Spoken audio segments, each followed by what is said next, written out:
Mandritra ny fotoana ny fialan-tsasatra toy izao dia tsy vitsy ihany koa ireo manararaotra mianatra sy mampitombo fahalalana. Maro araka izany no misafidy hianatra momba ny taovolo sy fikojana ny endrika amam-bika. Ao anatin'ny fotoam-pialan-tsasatra toy izao dia betsaka ireo manararaotra mianatra asa ka anisan'ny maro mpisafidy ny mianatra ny momba ny taovolo sy ny fikojanana ny endrika amam-bika. Misy ireo sekoly izay efa matihanina momba izany ka anisan'ireny indrindra ny CFPC Mendrika Aitsika Enkinkom 720 hektara. Raha nambarandramatoa Anta Stefansson ny mpitantana ity sekoly ity dia manao tolotra manokana izy ireo mandritra ity volana septambra ity. Ankoatr'izay dia hoentin'izy ireo manontolo ny fitaovana sy akora izay ampiasain'ny mpianatra. Ny CFPC Mendrika dia toeram-pampianarana anankiray afaka manofana anao amin'ny lafiny taovolo sy ny tarehy ary mandritra ny fotoana ianarana dia azonao alotsy kelikely ny saram-pianarana ary ny fitaovana rehetra dia ny sekoly miantoka azy manontolo.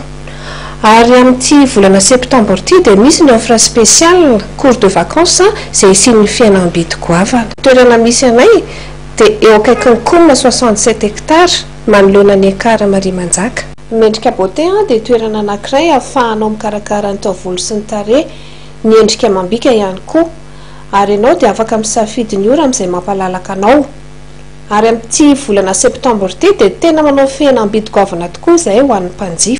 Ho an'ireo mpianatra izay efa manaraka fiofanana amin'ny CFPC Mendrika dia milaza ny fahafaham-pony izy ireo. Safidan'ny CFPC Mendrika za satria nisy namako izay efa nianatra tato dia mahafinaritra anahy ny fanamboarana volo dia efa navy nanamboatra volo tato koa za dia hitako tsara be ilay izy.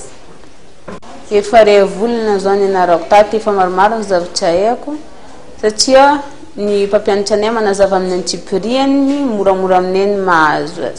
Araka ny nambaran'ity tompon'andraikitra ity dia manaraka hatrany ny fivoaran'ny teknôlôjia ny CFPC Mendrika. Anisan'ny mampiavaka azy ihany koa ny fahafahan'ireo mpianatra mianatra ao aminy misafidy ny ora izay ianarany. Fanadidina koa tompo-kilasy tompokako nentina manakatona izao fampahalalam-baovaoantsika tamin'ity hariva ity izao mamy fotoanarinao ary ho amin'ny rapitso indray. Veloma tompoko.